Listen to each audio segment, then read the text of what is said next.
जब हम सदाबहार के पौधे नर्सरी से तैयारशुदा घर लाते हैं तो वो घर आते सारी खराब होने शुरू हो जाते हैं, या फिर हम कटिंग लगाते हैं तो वो भी खराब हो जाती है, सही से चल नहीं पाती, या फिर अचानक यूं ही आपके पौधे खराब होना शुरू हो जाते हैं। सबकी क्या वजूहात है और साथ ही इसकी ग्रोइंग से लेके केयर तक की तमाम टिप्स मैंने इस वीडियो में डिटेल से शेयर की है। वीडियो को शुरू से लेकर लास्ट तक जरूर देखिएगा क्योंकि ये बहुत इन्फॉर्मेटिव वीडियो है। तो वीडियो शुरू करते हैं। Welcome to my channel genetic tips.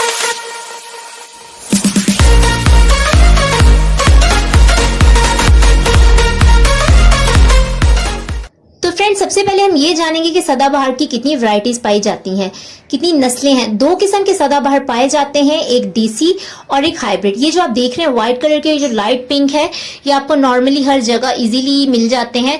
ये देसी होती है वैरायटीज, ठीक है।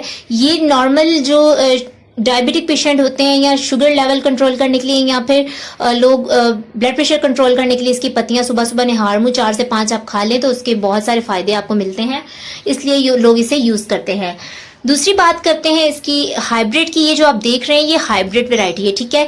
ये इसका फायदा ये है कि ये आपको हर कलर में, मल्टी कलर में मिल जाती है। बहुत सारे इसके कलर्स पाए जाते हैं। हाइब्रिड का मतलब दो चीजों से मिलके एक चीज बनी हुई, ठीक है। इसमें 2 कलर हैं, 2 शेड है, ये हाइब्रिड है। इसकी सबसे बड़ी खसूसियत यही है कि ये आपको हर कलर में मिल जाता है, आप अपने पसंद के कलर घर ला सकते हैं। दूसरी बात इसकी ये होती है फ्रेंड्स की छोटे छोटे पौधे होते हैं, इंपॉर्टेंट पौधे होते हैं ये, और इनके छोटे छोटे पौधों के ऊपर ही बहुत सारे फूल लगना शुरू हो जाते हैं। ये बहुत ज्यादा टॉल नहीं होता, बुशी रहता है। सबसे अब इसकी बात करते हैं लगाने का तरीका। तो लगाने के इसके लिए 2 तरीके होते हैं, या तो सीड से लगता है और दूसरा तरीका होता है कटिंग से, ठीक है। कटिंग भी मैं आपको आगे चल के इसी वीडियो में दिखाऊंगी किस तरह से लगती है। ये सीड जो है, सीड खुद ब खुद ग्रो हो जाते हैं जहां गिरते हैं। जैसे पीछे अब इसके सदाबहार का पौधा पड़ा हुआ था, ये आगे पॉट मेरे पास खाली पड़ा था, इसमें सीड गिरे और खुद ब खुद जनरेट हो गए। तो अगर इस तरह सीड जनरेट हो जाए तो छोटे छोटे सीड्स को आपने ट्रांसफर नहीं करना। इतने सीड हो जाए कि ये देखिए, अब ये यहाँ आप देख रहे हैं इसकी स्टेम स्ट्रांग हो चुकी है। अब मैं इसको निकाल के अलग अलग करके लगाती हूँ और फिर आपको दिखाती हूँ। ये देखिए फ्रेंड्स, अब मैंने इसे एक एक पॉट में एक एक शिफ्ट कर दिया है पौधे। और ये देखिए एक गमले में एक पौधा लगाया है। अगर आप चाहें तो एक में भी रहने दे सकते हैं। 6 से 8 इंच का गमला इसके लिए बहुत होता है। ये आप देख रहे हैं छोटे छोटों के ऊपर ही फ्लावर्स निकलना शुरू हो गए हैं। तो फ्रेंड्स, ये इजीली लग जाते हैं। अगर आप सीड से लगाएं तो भी आप अपनी मर्जी के सीड कलेक्ट करके रख सकते हैं किसी और टाइम लगाने के लिए, सीजन के किसी सही टाइम लगाने के लिए, या फिर अगर आप अपने पसंद के कलर के लगाना चाहें तो भी आप लगा सकते हैं। आपको करना क्या है, सिर्फ इसकी केयर के लिए इसकी सिर्फ जो येलो कलर की पत्तियां होती हैं वो आपको उतार देनी है। फूल इसके इस तरह के सूखे हुए उतार देने हैं। जब फूल सूख जाता है तो हर फूल के बाद जो है एक फली निकलती है। उस फली की जो है वो उस फली के अंदर ही सीड तैयार होता है। ग्रीन कलर की वो फली जब तक रहती है तब तक वो कच्ची होती है, उसे आप ना छेड़ें क्योंकि वो जनरेट नहीं होंगे। जब फली ब्राउन कलर की हो जाती है, पक जाती है, तो वो ऊपर से ये सीड जो है उभरना शुरू हो जाते हैं। तो आप उसे तोड़ के लगा सकते हैं जहां पे अभी आप लगाना चाहें, जिस कलर के भी लगाना चाहें। आपको जूम करके दिखाते हैं। ये देखिए फूलों के साथ साथ फलियां भी हैं ग्रीन कलर की, और ये जो है अगर आप इसे नहीं तोड़ते तो ये खुद ब खुद जो है गिरती हैं और जनरेट हो जाती हैं, जैसे कि मैंने आपको पहले दिखाया। अब बात करते हैं दूसरा तरीका इसकी कटिंग का। तो कटिंग से फ्रेंड्स, ये देखिए मैंने पौधे लगाए थे, बहुत अच्छे तरीके से ये चल रहे हैं। कटिंग लगाने का सही वक्त जो है अगस्त के महीने से लेके आप अक्टूबर के महीने तक इसकी कटिंग लगा सकते हैं। ये बहुत अच्छी आपको इसके रिजल्ट मिलते हैं। यकीनन ये कामयाब होती है, चलती है इसकी कटिंग। कटिंग लगाने के लिए आपको कोई भी स्टेम इसकी काटनी है और उसके नीचे के पत्ते तोड़ देने हैं, और उसके बाद आपको नॉर्मल गार्डन सॉइल में या फिर आप थोड़ी सी उसमें गोबर की खाद मिला लें, उसमें आप लगा दें तो कटिंग यकीनन जो है चल जाती है। और बाकी सीड लगाने का कोई खास मौसम नहीं है। 12 महीने का ये पौधा है, आपको फूल देता है, चलता रहता है, डेड नहीं होता और बहुत अच्छे तरीके से चलता रहता है। बहुत आपको इसकी ज्यादा केयर करने की जरूरत नहीं पड़ती। तो फ्रेंड्स, ये देखिए मैंने इसके लिए खाद जो मैं यूज करती हूँ आज मैं आपको वो भी बताती हूँ। कोई खास इसके लिए फर्टिलाइजर यूज नहीं करना पड़ता। मैंने किचन वेस्टेज से खाद बनाई है, 2 खाद बनाने के तरीके बताए हैं, वो भी मैं डिस्क्रिप्शन बॉक्स में लिंक दे दूंगी। अगर आप देखना चाहते हैं तो वहां से भी देख सकते हैं। मैं वही खाद इन पौधों के अंदर यूज करती हूँ और उसी से ही ये देखें बहुत अच्छी तरह से ये ग्रो कर रहे हैं, बुशी हैं, फ्लावर से भरे हुए हैं।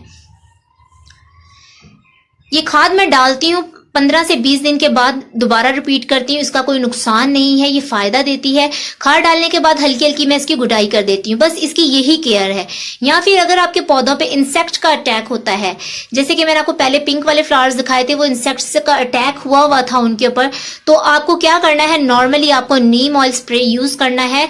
15 से 20 दिन के बाद रेगुलर यूज करना है, तो उसके साथ आपके पौधे इसी तरह से फ्रेश हो जाएंगे। देखिए फ्रेंड्स, खाद डालने के 3 से 4 दिन के बाद का रिजल्ट है। कितने प्यारे ये बुशी बुशी कलरफुल पौधे, कितनी खूबसूरती है इनकी, आपके गार्डन की खूबसूरती को ये बढ़ाते हैं। जरूर लगाएं फ्रेंड्स, ट्राई करें। और फ्रेंड्स, दूसरी बात ये कि इसको आपने बहुत ज्यादा धूप नहीं, बहुत ज्यादा शेडी एरिया में भी नहीं रखना, बहुत ज्यादा धूप की एरिया में भी नहीं रखना। धूप पसंद ये पौधा है, 3 से 4 घंटे की से डायरेक्ट सनलाइट मिले इसके लिए अच्छी है। लेकिन आपको वाटर बैलेंस का खास ख्याल रखना है, ठीक है। इसके अंदर ओवर वाटरिंग होगी तो इसकी रूट्स नीचे से गल जाएंगी, ये पौधा खराब हो जाएगा। बारिशों में खासतौर पर आपको इसको बहुत ज्यादा पानी ध्यान रखना होगा कि इसके ऊपर ज्यादा ओवर वाटरिंग ना हो। आप इसे किसी शेडी एरिया में, किसी ऐसी जगह में रख दें जहां बारिश का पानी कम आता हो, घर के किसी एक्स्ट्रा कोने में रख दें ताकि ये बारिश से खराब ना हो। तो ये देखिए फ्रेंड्स, अब मैं आपको दिखाती हूँ इसके सीड। ये देखिए आप, ये जो ब्राउन कलर का देख रहे हैं, ये मैंने कलेक्ट नहीं किया इसके सीड। तो ये खुद ब खुद इस तरह खुलती है फली, और खुद ब खुद जहां गिरते हैं वहीं ये सीड जो है ग्रो होना शुरू हो जाते हैं। ये देखिए कुछ इसके सीड गिर चुके हैं और कुछ ये जो है इसके अंदर लगे हुए हैं, 3 से 4 इसके अंदर सीड बचे हुए हैं। ये भी जहां गिरे हैं अब ये यहीं ग्रो हो जाएंगे। अगर आप इसे पौधों को ट्रांसफर कर देते हैं, अलग अलग कर देते हैं, तो भी बहुत अच्छे से चलते हैं। अगर नहीं करते तो ये जो हाइब्रिड वाला पौधा है ये इसी तरह भी बहुत अच्छे से चलता है। और आप ये देख रहे हैं, ये जो ये रेड कलर का आप देख रहे हैं, ये बुशी बुशी, कितना बुशी लग रहा है। इसके अंदर 1 नहीं 2 नहीं 3 से 4 पौधे खिले हुए। मैंने इन्हें अलग नहीं किया ताकि इनकी खूबसूरती बरकरार रहे।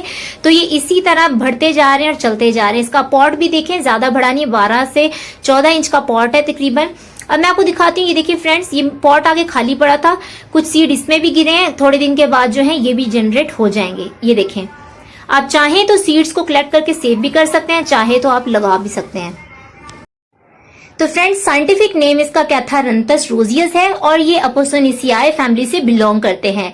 ये आपको पाकिस्तान में भी इजीली हर जगह से मिल जाते हैं। हाइब्रिड भी आप लेना चाहें तो वो आपको कहीं से भी इजीली किसी भी नर्सरी से मिल जाते हैं।